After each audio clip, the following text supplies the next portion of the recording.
Because no matter what, no matter where, you need the truth. And specifically, if you're listening from Newport Richey to St. Petersburg or from Tampa to the coast, you can get the answer on FM 93.7. Always on AM 860, online at theanswertampa.com. And depending on where you are, on FM 93.7. The fighting spirit of the Marine Corps is born of battles won. Battles won within, over enemies of fear, enemies of doubt. It's who we are. It's what we do. It's a promise made to you for more than 2 centuries. A promise of the Marines. AM 860, The Answer. Online at theanswertampa.com. Odyssey. Here is your exclusive AccuWeather forecast. We had a brief shower too early. Mostly cloudy skies through tomorrow. High today 67, low tonight 59, high tomorrow 69. Then cloudy tomorrow night with on and off rain and drizzle late and a low of 54. Expect rainy weather late tomorrow night to continue. 61. That's your AccuWeather forecast. I'm Holly Holdren for AM 860, The Answer.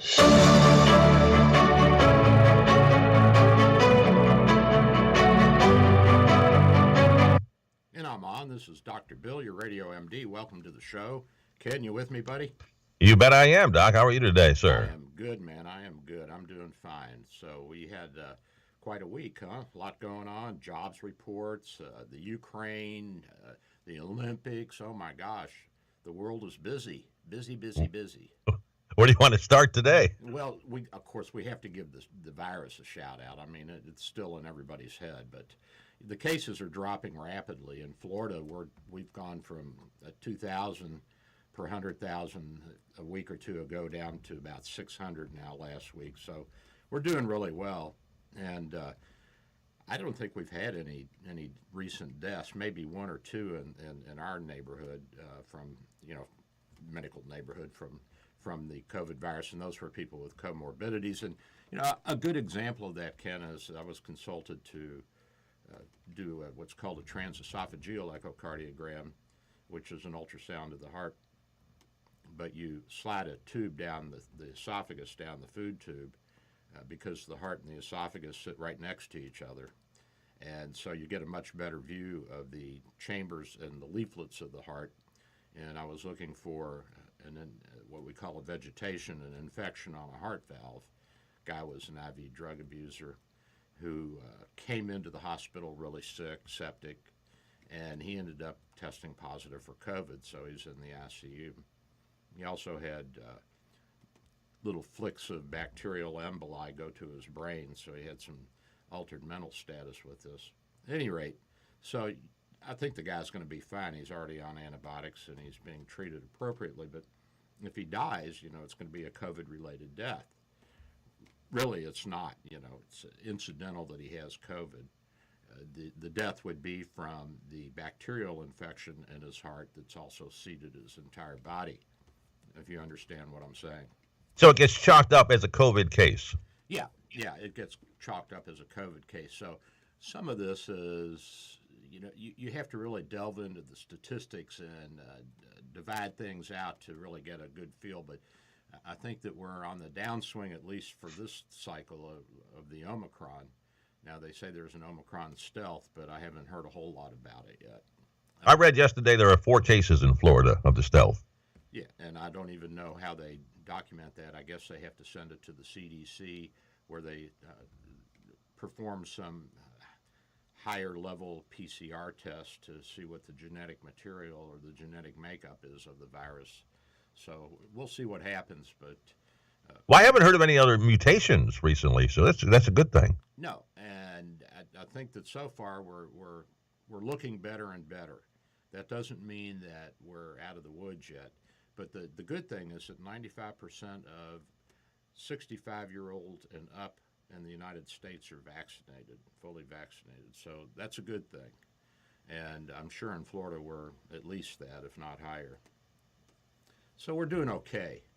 Now, of course, the Chinese are trying to fight this by lockdown, and so they have this closed loop at the Olympics. Have you heard about that? I have not heard of it. The Olympics are not going well for them, are they? Well, the problem is that they're so fanatical about not allowing people to interact because they're afraid of spreading the virus. That they've got this closed loop. So when you arrive at the airport in Beijing, they take your temperature, they swab your nose. If you have a fever, you're immediately isolated at the airport. And you get tested every day. And you can't go outside of the Olympic Village. You can't go here. You can't do this. You can't do that. And there was a lot of anxiety over whether or not the Chinese would use this to censor reporters and censor the athletes from speaking out against the abuse of the Uyghurs in northwestern China. So one of the Dutch reporters had his microphone ripped away from him the other day and escorted off stage. The International Olympic Committee said it was a misunderstanding and that it was an overzealous cop at the games. And apparently he's back on air. I don't think he was saying anything political. He was just reporting on the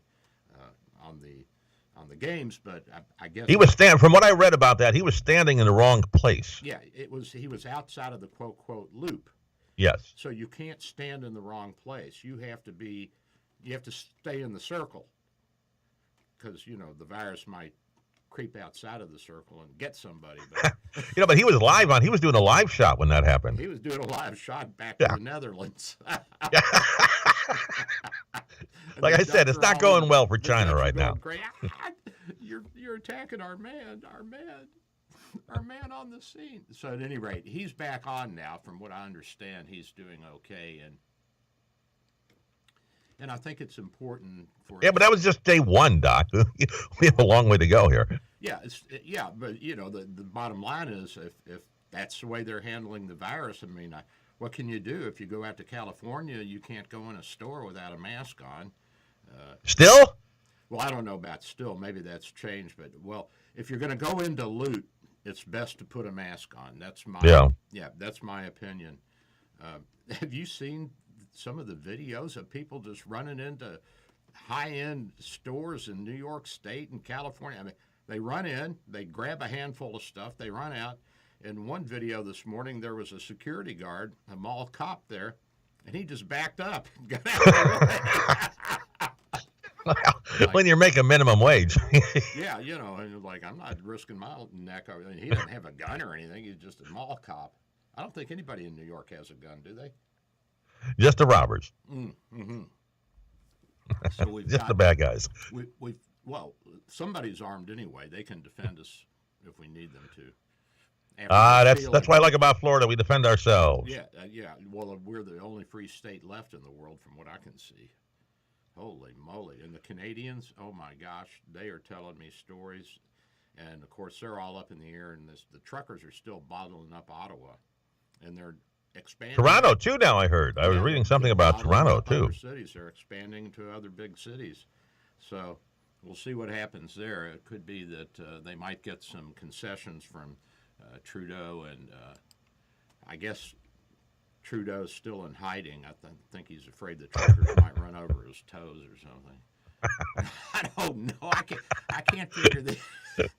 He probably came to Florida. He's probably down here somewhere. Yeah, he's probably down in Miami having tea with Ocasio-Cortez. There you go.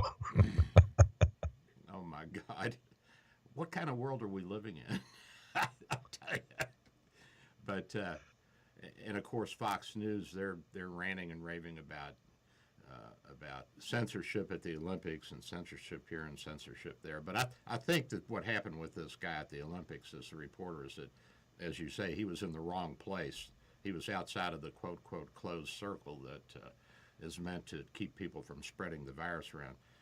Why they don't just vaccinate themselves and get back to work, I don't know. But maybe their vaccination's not all that good, Doc. It's not, and because they used that Sinovac, which was a killed virus.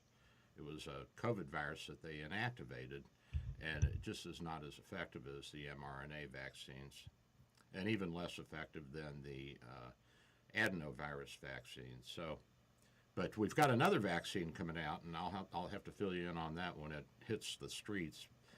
I hear that Moderna is changing the name of their vaccine and coming out with a smaller dose for little kids. So if you hear a new name out there, it may not be a new vaccine. It may still be the same old Moderna with the RNA in it. Well, I don't want to talk about the virus. I'm sick of it, Ken. So am I, Doc. I'm going to throw up here. I think we all are. Oh, You know, back in what was it, 1970, it took about 2 years in 1917 for the whole thing to die down, didn't it? Yeah, it did. And it devastated some areas. You know, I think there were about 60 million people that died from it, known that died from it. Of course, a lot of the world was still very rural then, so you really don't know the whole story. Those are estimates. And I'm sure we had a few million die in the United States. You know, it started in the United States. Did you know that? I did not know that, no. We think it came from a military training camp in Oklahoma or Texas, and the troops were being deployed, as you know, back and forth across the Atlantic. And I guess somebody from Spain caught it and then flew to New York City or somewhere and brought it, quote, quote, back into the United States. And so we called it the Spanish flu because that's where we thought it came from. But it looks like it was actually a United States phenomena. And it spread around the world so fast. And that was before jet planes. That was before really any kind of commercial air travel. It's pretty amazing how quick these things can move and how much humans interact. I mean, we are herd animals, and if one member of the herd gets a cold, I guarantee you a whole bunch of us are going to get a cold. Well, I think we did much better at controlling it this time than we did last time. So far, Yeah. it looks like it. Well, of course, we have vaccines, too. We didn't have that in 1918. We didn't have influenza vaccine. That didn't come along until much later in the century. I think it was probably in the 50s and 60s when we really first started to develop flu vaccines that were effective. And even then, they're only about 75% accurate. Did you know that? I didn't know that. What the virologists do is they guess at the strain that's going to come around in the forthcoming year. So like in January, they start looking at what will happen next fall, and they start doing their statistical analysis and their DNA analysis, and they try to predict which strains of the virus, of the flu virus, will be out and about, and then they make vaccines to that. And So if they guess right, it works fine. If not, everybody gets the flu anyway. Well, but you remember there's probably 3 or 4 different strains of the flu that are in the vaccine each year. So, they kind of roll the dice and see what's going to come up, try to cover the bases, shotgun it, so to speak. I imagine that COVID would be one of those 5 or 6 that would be included every year from now on. You would think, and we'll have to kind of guess at what the next strain is, but this is evolving, morphing, whatever you want to say, even faster than the flu does. The flu actually is fairly stable, just different strains of it keep coming back around. Whereas this thing, it's changing all the time, and we may not be able to guess, or it may take us a little bit longer to figure it out because of the newness of this, and it's going to take a lot of computing power to predict how this thing's going to morph and what it will morph into. Hopefully this will die down with the Omicron, because the Omicron is producing some immunity in people that have not been vaccinated or giving a So we're not saying don't take your flu shot. You're still advocating for flu shots, right? Oh yeah, you got to take a flu shot, and you got to take your COVID shot too, because despite what you hear from the press, if you've had 3 injections of the COVID vaccine, especially the RNA vaccines, the Pfizer and the Moderna, you have a much better chance of not getting very sick with the Omicron. Doesn't mean you can't catch it. It just means that you probably won't be very sick, and that's what we've seen. Almost all the hospitalized, really sick patients are not vaccinated, unvaccinated with the Omicron. Same with the Delta, it was the same way.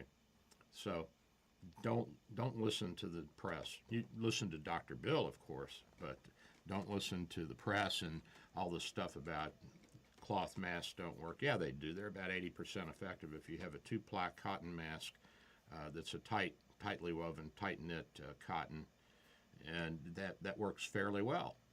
It's not 100%, but even the N95s are only 95% effective. It also Now, what if somebody wanted to know what their antibodies were? Did they call you and get that test done? Yeah, call us 727-384-6411, 727-384-6411. You can come in and get your antibodies tested. If you're dropping, we'll get you a booster. That's simple. Yeah, I know you told me I'm fine right now, so that's good news. Oh, you are, and you're so handsome. Talking about my antibodies, though. Oh, your antibodies. Oh, okay. Okay, I got you. So guess what? They have found a huge lithium deposit under the Salton Sea. You know where the Salton Sea is? I have no idea where the Salton Sea is. The Salton Sea is in the very southern part of California and close to the Arizona border and the Mexican border, and it's a highly salty, highly brinish lake. And it's a pretty big lake, but it's shallow. And underneath there, they have discovered humongous deposits of lithium. So I guess that because it's not as environmentally scary for the Californians, they're going to allow some companies to drill under there. Probably Molycorp's going to be in on that. And one of the companies that Berkshire Hathaway, Warren Buffett's gang owns. And this is going to be, as if it turns out the way they projected, a huge deposit of lithium. And, of course, that's an extremely valuable commodity that's now called white gold. White gold. Yeah, it's just what we need right now. Absolutely. I mean, if we're going to go electric, we've got to have somewhere to store the electrons. The electrons, they can't just float around. We don't pull them out of the air. They have to be produced, and then they have to be pumped like water through lines, electrical lines, and you have to have a pressure. You have to have voltage and amperage, which are electrical terminology for things like pressure and volume, and similar to what you would have in a hose that's pushing water or oil through it. So we've got to have all that, but we have to have somewhere to store these electrons, just like we have to have somewhere to store gasoline. So where are you going to store it? Well, obviously you can't put it in a gasoline tank. That won't work. No. So you got to have batteries, and the efficient batteries that we have are the lithium batteries, and those are the ones that are powering cars, powering our cell phones, powering our flashlights, and all of our other electronic accoutrements. So we need that, and we have been dependent upon China and Chile and a few other countries for our supply of lithium, and we don't like that. We don't want to be dependent on China and Chile. I mean, absolutely not. No. I mean, I'm glad to trade with Chile, and if China's nice and they don't take away my freedoms and my liberties, I'll trade with them too. I'd appreciate it if they would leave Taiwan alone in the South China Sea. Well, I'd appreciate it if they stopped trying to steal all of our copyrights and everything else. Well, yeah, I mean, but you got 1.2 billion people there, and how the government's going to control them, God only knows.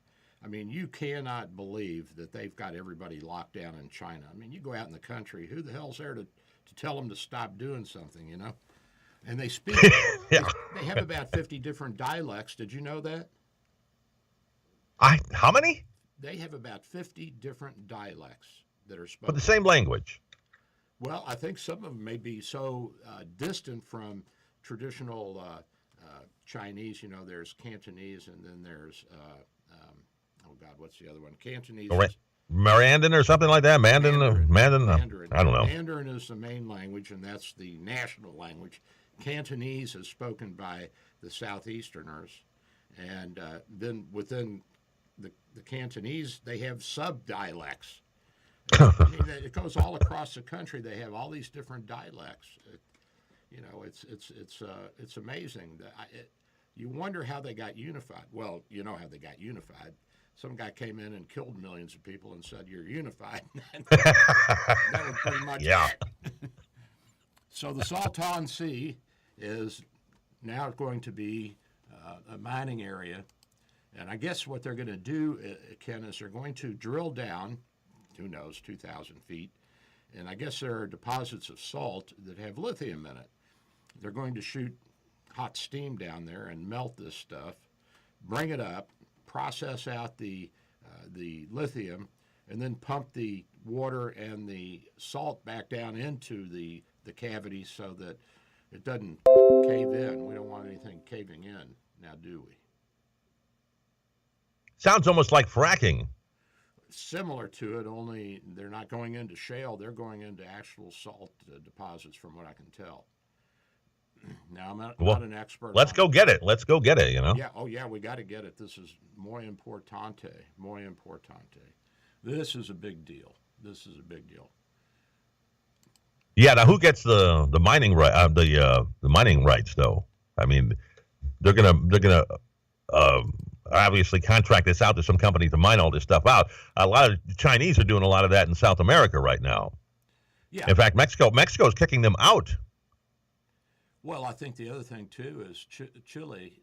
The Chinese are helping them mine their lithium. You know, they have huge lithium deposits up in the mountains on one of their arid plains up there. You know, frozen deserts up in the high Andes, and so I guess they're pumping it out they're slurring it, and then they pump it out onto the ground, let it evaporate, and then they go back and reprocess the salt deposits and get the lithium out. So, why aren't we working with them? Why are the Chinese doing? Why don't we have an agreement among all the Americas? You know, something like that. Well, you know, Canada, for minerals in general. Canada's probably got a ton of lithium somewhere up there. You know, they have so many natural resources. There's per capita natural resource-wise, they're one of the wealthiest people on Earth. The Australians, the Russians, and the Canadians, but they also have restrictions from their EPA and, you know, their green people and all that. So what are you going to do? I mean, you got to get these left-wingers out of the way so we can do some real work here. I mean, it's just ridiculous. Yeah, let's start digging. Pump some more oil. Yeah, we got to. I mean, we got to, man. Listen, we could shut down this whole Russian-Ukraine thing right now by just ending that pipeline, because we had to agree to it, their pipeline from Russia to Germany. And the Germans don't want to do anything because they like that cheap gas and oil that they're getting. Sure. And all we have to do is say cut it off, and the Russians will back off. But they're thinking that they can get away with it because Sleepy Joe is not man enough. And so that's the problem. Hang on a second. You take over for a second. Sure. I actually wanted to say that we have, you may not know this if you haven't listened to Doc for a while, but we've been giving away 2 Dr. Bill, your Radio MD coffee mugs every week now. And all you have to do to win these 2 delightful, beautiful mugs is to answer one question in the second half of the show. And the question will deal with something that we talked about in the first half of the show. So I hope you've been paying attention, because that time to call is coming up shortly. Very soon. Yes, and you get yourself 2 of those gorgeous Dr. Bill mugs. Oh, boy, they are cool, too. I got a Very bunch nice. of them. You know, I keep trying to remember to bring one up for the show, and I keep grabbing. I've got my horsey mug, which is my Kentucky mug, which everybody can see on Facebook and YouTube and wherever else I'm streaming. And it's a beautiful mug, and I love it. I'm just waiting for the wife to drop it and break it, because anything that's big and heavy, she eventually gets tired of it. And whoops, out it goes. Like, wait a minute, that was my favorite mug. We'll get you another favorite mug. They have a picture of a horse. It was shaped like a horse. It's actually, you can't see it, but it's actually, what do you call it, bas relief, where it's actually out from the mug itself. So it is a separate piece of porcelain that somebody carved and put onto the mug. It's a beautiful mug, and I love it to death. But All right. Well, you won't be winning one of those, but you will be winning 2 official Dr. Bill coffee mugs if you answer the question a bit later on. Yeah. All right, we've talked to what's next? Where are we going to? We got about 3 minutes here before we break. I got to tell you this. This happened a couple of weeks ago. The Florida Court of Appeals says there's no legal right to force the use of ivermectin for COVID patients. Apparently, a family sued the doctors in the Mayo Clinic, Florida, up there in Jacksonville because they refused to administer ivermectin to their critically ill family member. And so it went to the state appeals court, and that was January 27th, 26th. What's that, a week and a half ago. And the court said, first of all, there's no data to show that ivermectin does anything. And secondly, you can't dictate to doctors what they can and cannot do. And, they were trying to make, I guess, a wrongful death out of it. Oh, okay. And so I guess the question was whether Mr. Paisano, that's his real name, P-I-S-A-N-O. Paisano, by the way, means friend, paisan, countryman, I think, in Italian, has the right to choose life, but that framing misses the legal dispute at question. He didn't have the right to choose life or death. That's not what they were disputing. Ultimately, they were disputing whether or not you could force doctors to use medications and treatments that were not proven to be of value. And the court said, no, you can't force doctors to do that. And I've had patients come in and call me and want ivermectin, and I just say, no, it doesn't work. I'll give you something else. And most of the time, if I talk to them, they will calm down and heed me. But this idea that democracy means that you can dictate everything to everybody, Ken, it doesn't work. Not everything is freedom of speech. You know what I mean? Well, plus you cannot. You cannot usurp the power of people who have a knowledge level and are there for you. Now, you can say, I'm not going to submit to it. That's one thing. But you can't say, you have to do this for me. You know what I'm saying? Yeah, sure. There's a big difference. You don't have the right to dictate to me how I will treat you, but you're welcome to make suggestions, and people do all the time, and they come in with articles, and I look at it, and, I learn things because I don't know everything, and I say, yeah, that sounds like a good idea. We'll go ahead and cut your head off and see if that'll work. But usually that doesn't, but you never know. You got to try it a few times and see what happens. All right, Doc, with that thought, let's take a break. What do you say? All right, I'm out of here. Don't forget me. I'm at 727-384-6411. And what's that number for the station, Ken? It is 877-969-8600. 877-969-8600. So let's get on the stick here, folks, and get one of those mugs for yourself. You bet. We'll be asking that question in just a couple minutes. Don't go anywhere. All righty.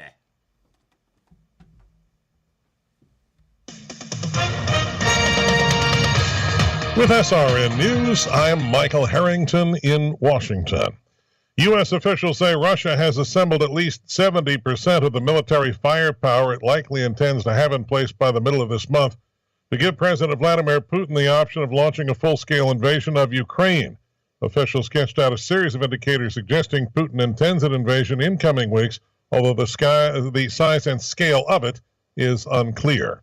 Police in Texas say a gunman killed 4 members of his own family yesterday, including a child, before fatally shooting himself as officers approached.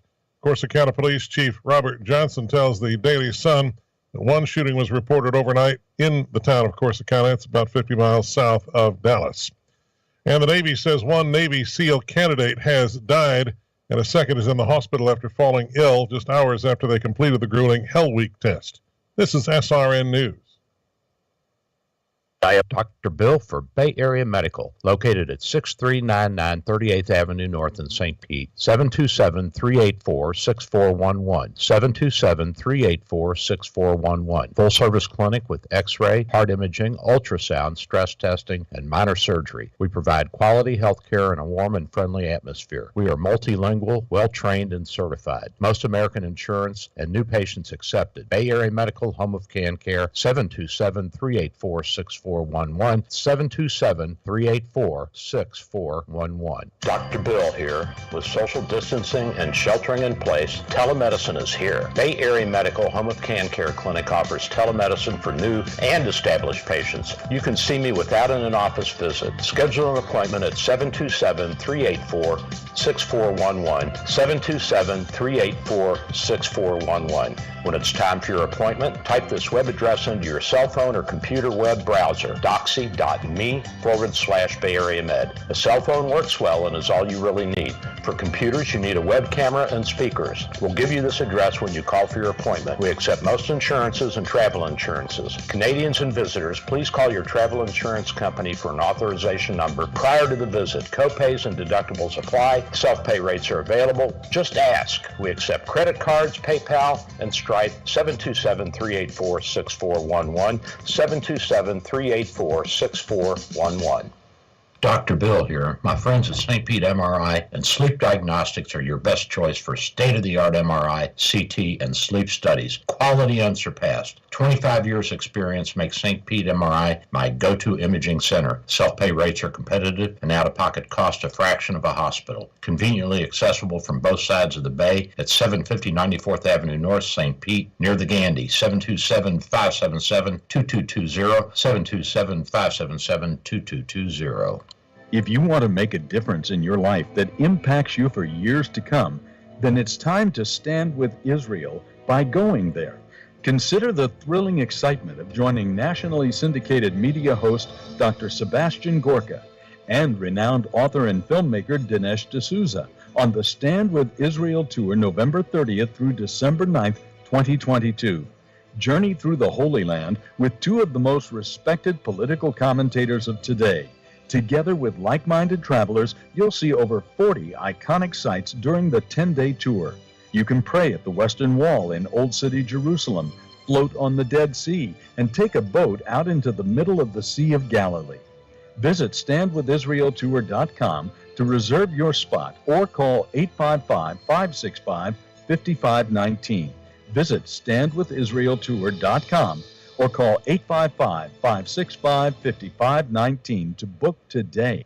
You want to feel important. You want to be a part of something bigger, something that matters and can help change things. You want to feel like you belong. We know. We felt that way too. And that's why we did something about it. We aren't just Army National Guard soldiers. We are normal people just like you. And together, we can make a difference. Take on your legacy. Visit nationalguard.com to find out more.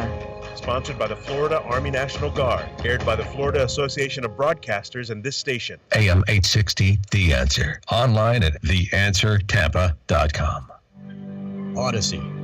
Here is your exclusive AccuWeather forecast. We had a brief shower or two early. Mostly cloudy skies through tomorrow. High today 67, low tonight 59, high tomorrow 69. Then cloudy tomorrow night with on and off rain and drizzle late and a low of 54. Expect rainy weather late tomorrow night to continue through Tuesday afternoon with a high of 61. That's your AccuWeather forecast. I'm Holly Holdren for AM 860, The Answer. Are you there, buddy? All right, are we back? We are, sir. Oh my God, there was a gap there. I thought I'd lost you. No, just my fat fingers pushing the wrong button. Buttons 101 and 102. We got to go back over that. So this just in from the Babylon Bee, which is fake news that you can trust. CNN employees are now required to wear chastity belts. Cut down on lawsuits over there, I guess. Okay. And with that, let's go to the question, shall we, Doc? Absolutely. Let's ask today's question now. Today's trivia question, not really trivia, factual, because the Doc was talking about this just a half an hour ago. And if you're the first one to answer the call at 877-969-8600, 877-969-8600, you will win two Dr. Bill, your Radio MD coffee mugs. And the question is, we found a huge lithium deposit at the Salton Sea. Is that what it is? Yeah, the Salton Sea. You tell me what state of the Union the Salton Sea is located. There you What go. state First one with the correct answer at 877-969-8600 wins. That's 877-969-8600. That's big news. I love that news. I hadn't heard about that yet. Yeah, and I'll try not to give the answer away this week. Me and my big mouth. So I guess the Republicans had a vote in their primary. The core of the Republican Party now is highly conservative, as you know, and so they're still very pro-Trump, and Trump still has quite a hold on the party, and they decided to go with someone who was more Trumpish and someone who was not a Trump lover. And this is from, guess where I read this article? Where? The Times of India. The Times of India. I mean, you can't even get this at home. You have to go outside the country to find news about what's going on in our own country. Because CNN, they want to talk about the rebellion, or what is it they call it, the treason, and at the Capitol, and and Fox News wants to talk about the border and crime. At any rate, so Trump still has a pretty strong hold on the party, and it's going to be interesting to see. I think that Ron DeSantis has pulled up even with him in terms of general popularity, but you got to get through the primaries first. You got to get through the rank and file before you become the candidate to take on the Democrats in the general election. And I would think that it's going to be hard if Trump wants to run, it's going to be hard for anybody to overcome that. But you never know. You never know what happens in politics. The American people can be fickle. Yeah, and a lot changes within a short period of time. You look at the jobs report, the Republicans were hoping that it would not be good news, and it turned out to be good news, kind of, sort of. We did put on several 100,000 new jobs last week, according to the report, but we also had people quit jobs, which you don't hear about, and the unemployment rate's staying right around 4%. So it's sort of a break even. It was a zero net. And also you have to look at the cost of goods, Ken, which are going up with inflation. And even though wages are increasing, if you have a 6% inflation rate and you get a 6% wage increase, it really doesn't help. I mean, you haven't really made it. You haven't caught up. You haven't made any ground here. You're just treading water there. You're just treading water, and so this is. But this is politics too. You have presidents try to take. They try to put the blame on somebody else when it's bad and take credit when it's good. And you think about getting out of Afghanistan. Do you think the majority of people are going to remember that next fall? I doubt it. Well, that's what commercials are for. They remind the American public. Let's hope that they do remember, because I think it's important to remember that we left in disgrace. And I don't know. Do you think we'll have a lot of starvation in Afghanistan this winter? I don't know. I bet it's not pleasant there at all right now. No, I don't think I'd want to be there on vacation. If I were on their Olympic team, I'd go to China and never leave. If you want to go on vacation, I'd suggest Maui or something like that, yeah. Yep. So then we get back to the border between Russia and Ukraine, and the Russians still have 100,000 troops there. I guess they sent some home now that Joe Biden's only sent, 4,000 or 5,000, or he says he's going to send 4,000 or 5,000. But we did actually send some senior advisors there. The general in charge of the 82nd Airborne Battalion or whatever, and they're setting up real close to the Ukraine border in Poland. Did you know that? How close? Pretty close. Close enough, huh? Yeah. Close enough. All right. I mean, close enough that you could fire your 105 millimeter cannons without any problem and hit something in the Ukraine. I mean, I'm not quite sure what there is to hit at that part of the world, but because Ukraine's a big country and a lot of open land, but I don't think you could hit Kiev from there, but I don't know. Well, I was reading yesterday that a U.S. general probably told a Senate committee that if the Russians attack, they could be in Kiev in 72 hours.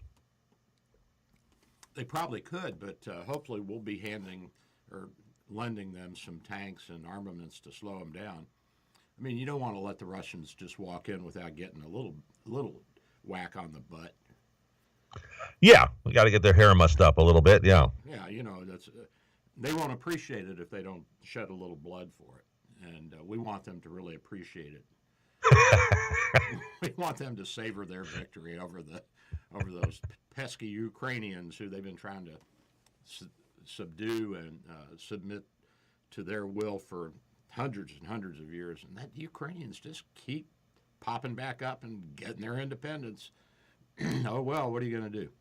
Hey, I saw Putin fell asleep at the Olympics.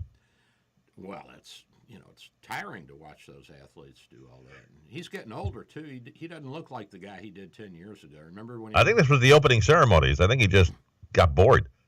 Well, that too. I mean, and it's in Chinese, and he doesn't speak Chinese, so or Mandarin. But his people had an interesting spin. What'd they that say? he closed his eyes as the Ukrainian team walked by. I love it. And so here's the big thing now. That Nick, one of the guys in the lunchroom, he always waxes philosophical and political and nice boy. I say boy because he's 10 years younger than me. In most of the world he'd be a man, but any rate, he's saying, well, we didn't stick to our agreement with Russia after 1991 when the wall came down and everything changed and the Soviet Union broke up into all the separate states. All the SSRs became independent countries. And, I'm like, Nick, we didn't have an agreement. Well, the president said, and we had the Budapest Memorandum on Security Assurances, which was hammered out, I guess, in 1994 when Clinton was in office. And it was an agreement. It was a memorandum. It was not a legal document. It was not a treaty, not a pact. And what people forget, Ken, is that the president can negotiate, but ultimately any treaty or any foreign alliance or pact or any peace treaty that is enacted has to be approved by the Senate. That's in our Constitution.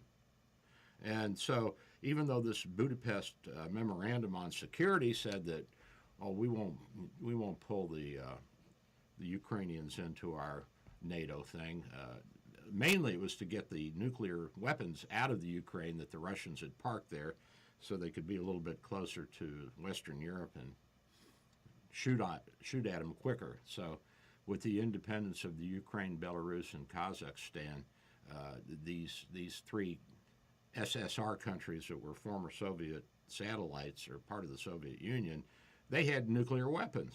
Did you know that?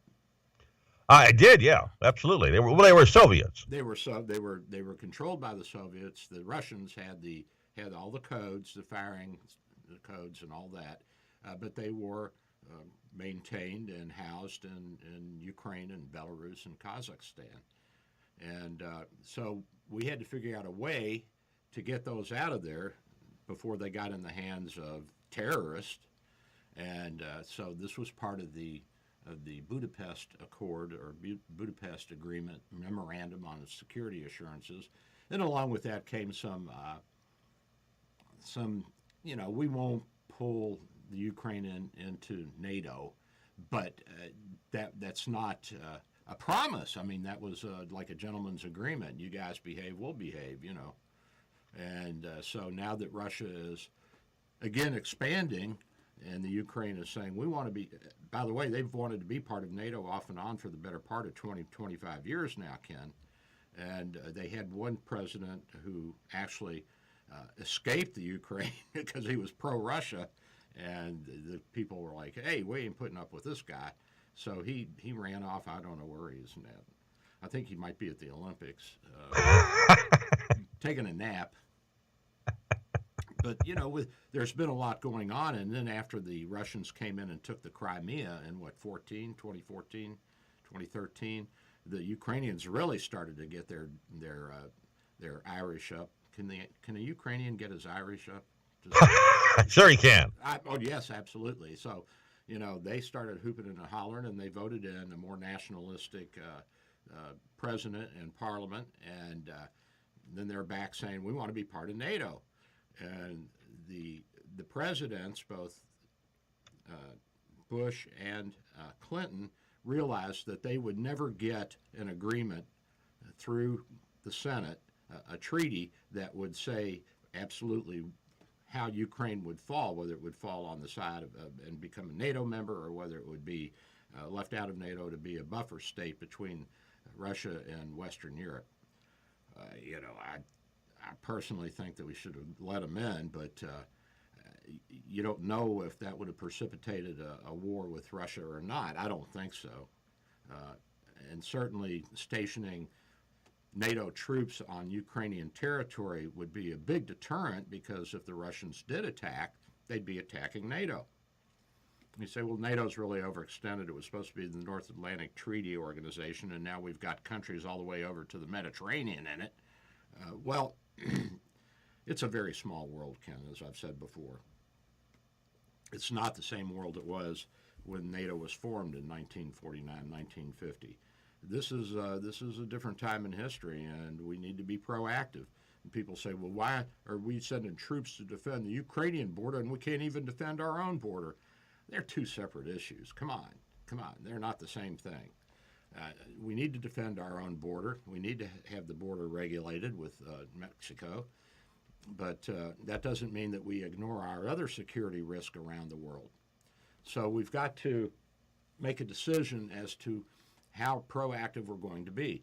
You can say, well, we could just end this whole thing by shutting down the pipeline that goes from Russia to Germany and then feeds the Germans natural gas and oil. Yeah, we could. Now, the Germans would pitch a fit, but we could sell them natural gas. We got tons of it. And if Sleepy Joe would let us start pumping oil again, we had tons of oil we could ship. Of course, a pipeline is a lot more efficient and less risky in terms of a breach of the hull and oil spills, but there's still oil spills with pipelines. You know that. Sure, absolutely. And what are you going to do? You can't stop human error. I mean, that's going to be with us, but human error has gotten less and less over the decades as our technology and our computing and our engineering and everything have gotten more sophisticated.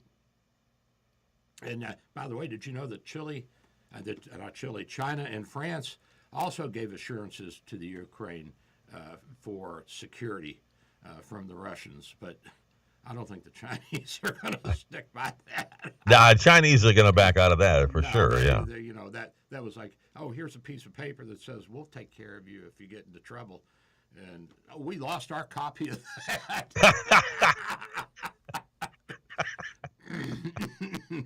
Hey, Doc, we got a winner. All right, who we got? You're gonna like this. You got a web winner. Eaton Diaz, I believe is the way they pronounce it, from Miami, Florida. Come on, you guys. Welcome, Miami. As our winner today, you're going to have to ship out to Dr. Bill your Radio MD coffee mugs to the Miami area. So congratulations, Eaton Diaz. And the winning state, by the way, the winning answer was California. Very good. And Miami, we thank you for listening to us. We love you guys down there. And we appreciate your mayor and your city council. You guys are doing a great job and keeping the crime rate down and taking care of business and keeping South Beach beautiful. You go down there and fall on your face and have a good time. That's a beautiful part of the world, you know it? It's just I've only been down there a couple of times, but I did enjoy myself, I'll tell you that. Yeah, it's very nice. And very international. You've got people from all over. You got big South American communities. You got a big Puerto Rican community. You've got Cuban community. You've got Northeastern Jewish community. You got Irish. You got everything. I think even Al Capone had a place down there for a while, didn't he? Absolutely. Yes, he did. That gives it some flavor. So who was it who won, by the way? What's the name? Eaton, I believe it's pronounced Diaz. Eaton Diaz. Eaton Diaz. Yeah, Diad. So congratulations, Eaton. Congratulations, Eaton. Welcome. So at any rate, we're talking a little bit about what's going to happen with the Ukraine and the Russians on the border. A lot of people say that the Russians are just posturing, and what they want is a secure agreement that the Ukraine will not become a NATO member. And of course, our Senate is never going to ratify that. That's not going to happen. And there's a misunderstanding with people that when the president makes a handshake agreement on something, that doesn't mean that it is a treaty. It has to go through the Senate. So SALT II did go through the Senate, but that did not address Ukraine as an independent country or whether or not it would be part of NATO. What that addressed was what's going to happen to the nuclear weapons in the former Soviet states now that they are no longer part of the Soviet Union. Can we get those out of there and get a grip around that and start cutting down on the number of nuclear weapons that are being deployed by the United States and Russia? By the way, the Chinese have not, I don't think, have entered into any agreement with us or the Soviet Union on restriction or limiting the number of nuclear weapons and warheads. I don't think they have. Have you heard anything, Ken? They have not. As far as I know, they are free to build as many as they like. And they're doing a good job of it, too. Then they have, instituted a new program to rush those through. So. Yep. So the annexation of the Crimea by Russia in 2014 has really changed the complexion of the area. But the complication is, once again, the Germans and the Russians are playing kissy face until one of them turns on the other. They tend to do that, you know. Yeah, history has shown that will happen at some point. Yeah. I mean, let's face it. World War I and World War II were just battles to see whether the Germans or the Russians would control Europe, and really neither came out of it a winner. You know, the Russians won the Second World War, but they really didn't gain that much. They had, Eastern Europe for 40, 50 years, and now it's all part of NATO now, except for Ukraine. Yeah. So that didn't work out too well for them. Somebody needs to sit down and talk to the Germans and Russians and explain to them how war works and, why it doesn't seem to be working for those two. But So stop trying, guys. It just isn't going to work for you. I mean, look, the Germans and the Russians had a non-aggression pact right before World War II. The Russians were shipping oil and the Germans were shipping whatever, and they were trading back and forth, and then Hitler turned around and attacked them. And That's right. You can't trust either one of them. And then the Russians came in and just trounced the Germans. Oh my gosh. And they never left, right? And they stayed there for 40, 50 years. Yeah. Did I tell you I was talking with an old East German toy maker in Carlsbad, Czechoslovakia in 1994. It was a few years after the wall fell, and they were more free to move around. And he was telling me how it was in East Germany during the Soviet era. Fascinating. He said that he could own a business, but if he had more than X number of employees, then he fell under the federal government's auspices. So he kept his number of employees down to 5 or 6, because I think 7 or 10 was the cutoff. Similar to what we have. If you have 25 employees, you're at a certain level. If you have 15, the EEOC kicks in. If you're over 100, you have different things kicking in. So if you're a small company like ours with 5, 6, 7, 8 employees, you fall below the radar on a lot of these federal mandates. And the same thing in the Soviet states. So you could have a free enterprise, but of course you had a lot of restrictions on you, just like you do here. And that's the thing that we don't want here, is we don't want Soviet-style restrictions on our businesses and on our free enterprise and on our freedoms. And this is the problem. This is what we're pushing back against. And I think that it's important that we remember that the Ukraine is and has been an ally of the West for basically centuries, and that they have fought the Russians over and over and over again. And we have a responsibility, I think, or I feel, to assist these people. If we can't go in with troops, certainly we can give them armaments and defensive weapons or offensive weapons. Give them some of our Abrams tanks and teach them how to use it. Of course, you could always put one of our guys in there with it. Be the arsenal of democracy once again. That's right. Yeah, and we should be. We should be. I mean, there's just absolutely no reason for us not to be. And we have people that we have an all-volunteer army, so that The people that go to war for us at this point in time want to do it. They're not conscripts. They're not 2 minutes, Doc. 2 minutes. They're not drafted. They're volunteers. You know, and if you want to volunteer to fight and fight for the cause you believe in, well, you know, I respect that. And whether the cause is freedom and democracy or fascism or whatever, I respect your right to make that decision. I also respect your right to be killed by me if you are on the wrong side of the equation, because I don't want to live under fascism. I don't want to live under communism. And I think the best way to protect against totalitarianism is to stand up to it, Ken. You got to do that.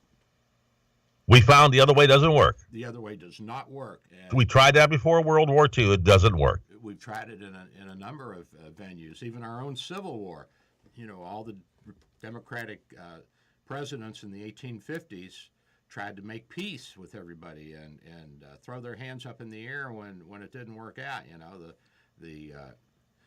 the treaties to make one new state coming in non-slave and another one slave and all that. I mean, it didn't work.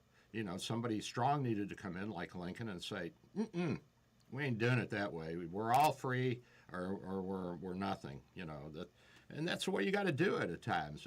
We have the same thing happen. It's universal. Our little Doc, we got about 30 seconds left. You want to give the office number one more time? Yes, I do. It's Dr. Bill at 727-384-6411, 727-384-6411. Ken, we've got the vaccine. We've got the rapid PCR. We've got the rapid antigen test, which is a little cheaper. And we're there for you. We're accepting new patients. We love you, Americans and Canadians, and especially people from Miami, Ken. We love people from Miami. Say goodbye, Doc. I'm Dr. Bill. I'm out of here. Have a good one, everybody. Thank you for listening to Dr. Bill, your radio MD. Join Dr. Bill every Sunday morning at 9 for more insight, information, provocation, and fun. Dr. Bill Handelman practices in St. Petersburg, Florida at Bay Area Medical Can Care Clinic, 6399 38th Avenue North. For your convenience, telemedicine appointments are available. Call his office today at 727-384-6411. That's 727-384-6411. Or visit his website at cancareclinic.com.